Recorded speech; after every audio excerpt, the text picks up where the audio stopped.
नमस्कार दोस्तों, स्वागत है एक बार फिर से आप सभी का आपके ही अपने YouTube चैनल पे। आज के मुख्य समाचार और बड़ी खबरें लेकर आए हैं आप सभी के लिए, जहां पर इस वीडियो में हर एक बड़ी खबर को जानेंगे। वहीं दोस्तों, अगर आप लोग भी मानते हैं कि 2024 में इंडिया गठबंधन पूर्ण बहुमत की केंद्र में सरकार बनाएगा, तो वीडियो को लाइक कीजिएगा और कमेंट बॉक्स में कमेंट करके जरूर लिखिए वी सपोर्ट इंडिया। पहली बड़ी खबर आ रही है, मध्य प्रदेश में हो रहा है पुनर्मतदान। जी हां दोस्तों, मध्य प्रदेश के भिंड जिले की 2 विधानसभा सीटों पे पुनर्मतदान हो रहा है। मतदान के दिवस यहां पे फर्जी वोटिंग के आरोप लगाए गए थे, हंगामा हुआ था, लाठीचार्ज भी हुआ। अब यहां पे चुनाव आयोग ने फैसला लिया था, जिसके तहत आज पुनर्मतदान कराया जा रहा है मध्य प्रदेश के भिंड जिले की 2 सीटों पर। मध्य प्रदेश के भिंड जिले में किशोपुरा में यहाँ पे दोबारा से मतदान हो रहा है। इसके साथ ही दोस्तों, अटेर विधानसभा सीट पर भी यहाँ पे पुनर्मतदान कराया जा रहा है। वोटिंग की गोपनीयता का उल्लंघन होने पे यहाँ पे फैसला लिया गया था, जिसके तहत दोबारा से मतदान हो रहा है। और यहाँ सुबह 7 बजे से ही लंबी लंबी लाइनें लगी हैं पोलिंग बूथ पे, जो कि मतदान शाम 6 बजे तक चलेगा। दोस्तों, फलौदी सट्टा बाजार का आंकड़ा एकदम से सही माना जाता है, लेकिन दोस्तों बीते 2 दिनों से यहाँ पे माहौल गहमा गहमी का है। वर्ल्ड कप में फलौदी सट्टा बाजार का अनुमान फेल हुआ। जी हाँ दोस्तों, फलौदी सट्टा बाजार ने भारत की जीत का अनुमान बताया था, लेकिन जीती ऑस्ट्रेलिया और अनुमान फेल होने के बाद धड़कनें बढ़ी हैं तो बीजेपी समर्थकों की। दोस्तों, राजस्थान विधानसभा चुनाव को लेकर फलौदी सट्टा बाजार ने बीजेपी के पक्ष में यहाँ पे कहा था कि बीजेपी सरकार बनाएगी, अनुमान लगाया। लेकिन दोस्तों, जब यहाँ पे फलौदी सट्टा बाजार का अनुमान वर्ल्ड कप को लेकर गलत साबित हुआ, तो दूसरी तरफ बीजेपी खेमे में खलबली मच गई। फलौदी सट्टा बाजार का अनुमान आमतौर पे सही होता है। 2024 में भी कहीं फलौदी सट्टा बाजार का अनुमान गलत न साबित हो जाए। और दोस्तों, इससे पहले राजस्थान में बीजेपी को झटका लग सकता है।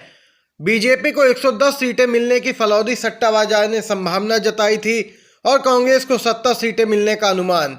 लेकिन वर्ल्ड कप का अनुमान गलत होने के बाद दोस्तों, बीजेपी की धड़कनें बढ़ गई हैं। बीजेपी समर्थक एक तरीके से कहें तो बौखला से गए हैं। उन्हें समझ में नहीं आ रहा है करें तो क्या करें। देख सकते हैं दोस्तों, अंधभक्त परेशान है, क्योंकि जिन ज्योतिषियों ने वर्ल्ड कप जीतने की भविष्यवाणी की थी, उन्होंने ही 2024 में मोदी जी के भी जीतने की भविष्यवाणी पहले ही करके रखी है। आप लोग भी इस खबर पे अपनी महत्वपूर्ण राय जरूर बताइएगा कमेंट बॉक्स में।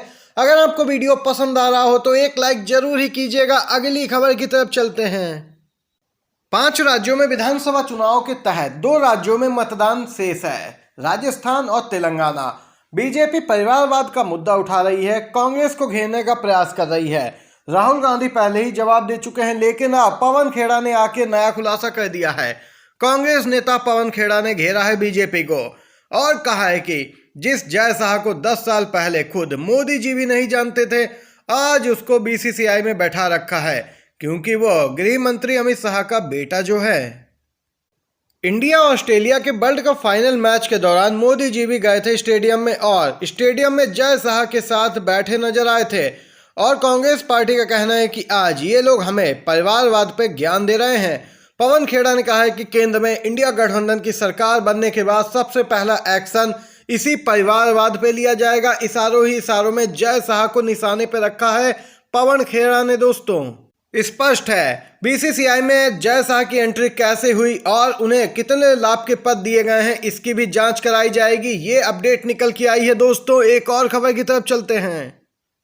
5 राज्यों में विधानसभा चुनाव के नतीजों के बाद लेंगे वरुण गांधी बड़ा फैसला। जी हां दोस्तों, एक बार फिर से कर सकते हैं राहुल गांधी से मुलाकात। हाल ही में राहुल गांधी जब केदारनाथ दर्शन के लिए गए थे, वहां पे वरुण गांधी अपने परिवार के साथ पहुंचे और इन्होंने वहां के पुरोहित के आवास पे मीटिंग की थी। दोस्तों, अब यहाँ पे एक बार फिर से वरुण गांधी ने अपनी ही सरकार पे जोरदार हमला किया है। दोस्तों, यहाँ पे वरुण गांधी के हौसले और हिम्मत को सलाम है, क्योंकि वह लगातार सच बोल रहे हैं और अपनी ही सरकार को अहम मुद्दों पे घेर रहे हैं। वाकई में वह फ्रंट फुट पर स्ट्राइक करने वाले नेता बन गए हैं, जिन्होंने बीजेपी को बैक फुट पे ला दिया है। अपनी ही सरकार पे बरसे हैं वरुण गांधी। बोले मांगी थी नौकरी, मिला आटा दाल और चना। जी हाँ दोस्तों, मुफ्त के राशन को लेकर हमला बोला है। सरकार नौकरियां दे नहीं रही है और मुफ्त का राशन बांट रही है। इस पे अपनी ही सरकार को वरुण गांधी ने घेरा है और सूत्रों ने खबर दी है कि वह आम चुनाव से पहले कांग्रेस पार्टी में शामिल हो सकते हैं। उनकी बातचीत अंदर खाने लगातार जारी है। राजस्थान दौरे पे हैं मल्लिकार्जुन खड़गे। नरेंद्र मोदी सीएम पीएम रहने के बाद भी खुद को गरीब कहते हैं। चुनावी रैली में खड़गे का जोरदार वार। कांग्रेस अध्यक्ष मल्लिकार्जुन खड़गे लगातार चुनावी सभाओं को संबोधित कर रहे हैं। राजस्थान में पूरा प्रयास है कांग्रेस फिर से सत्ता में वापसी करे। और वहीं दोस्तों, इस बार उन्होंने प्रधानमंत्री मोदी पर चुनाव से पहले लोगों की सहानुभूति हासिल करने के लिए झूठ फैलाने का आरोप लगाया है। उन्होंने कहा कि पिछले 23-24 सालों तक गुजरात के मुख्यमंत्री और अब प्रधानमंत्री के रूप में कार्य करने के बावजूद वह खुद को गरीब कहते हैं। उन्होंने आरोप लगाया कि पीएम मोदी बंदरगाहों से लेकर हवाई अड्डे तक सब कुछ अपने कंट्रोल में रखते हैं और अपने मित्रों को यहाँ पे देते हैं, उनका निजीकरण कर रहे हैं। यहाँ पे मल्लिकार्जुन खड़गे ने यहाँ पे चुनावी सभा के दौरान जोरदार तरीके से बीजेपी और पीएम मोदी को घेरा है।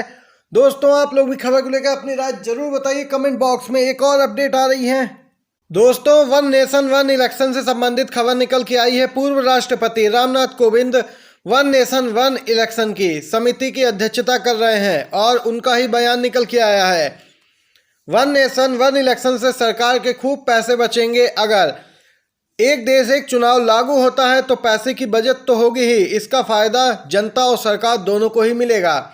लेकिन दोस्तों, यहाँ पे जानने वाली बात ये महत्वपूर्ण है कि रामनाथ कोविंद जो कि बीजेपी के ही समर्थक रहे हैं और अब वह बीजेपी के पक्ष में ये बातें कह रहे हैं। विपक्षी दल सवाल उठा रहे हैं, अगर एक देश एक चुनाव होगा तो जिन राज्यों में विपक्षी दलों की सरकार है वहां पे क्या आप राष्ट्रपति शासन लगाएंगे?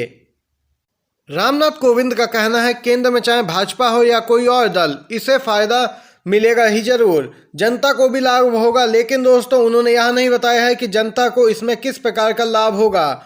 हाँ, जबकि स्पष्ट है कि सरकार का लाभ चारों तरफ से है। एक साथ चुनाव कराने में उसे बार बार जनता के बीच नहीं जाना पड़ेगा, वोट नहीं मांगने पड़ेंगे और 5 साल तक जनता का यहाँ पे सामना नहीं करना पड़ेगा। प्रियंका गांधी का बीजेपी पे हमला, धर्म के नाम पर वोट मांगने वालों का आधार काम हो ही नहीं सकता है। कांग्रेस नेता प्रियंका गांधी कांग्रेस के पक्ष में लगातार चुनावी प्रचार कर रही हैं। जिस प्रकार कांग्रेस को कर्नाटक में जीत दिलाई थी, अब उसी प्रकार राजस्थान में कांग्रेस के लिए वोट मांग रही हैं। प्रियंका गांधी ने कहा कि जो लोग धर्म या जाति के नाम पर वोट मांगते हैं वे अपने काम के आधार पर वोट नहीं मांग सकते हैं।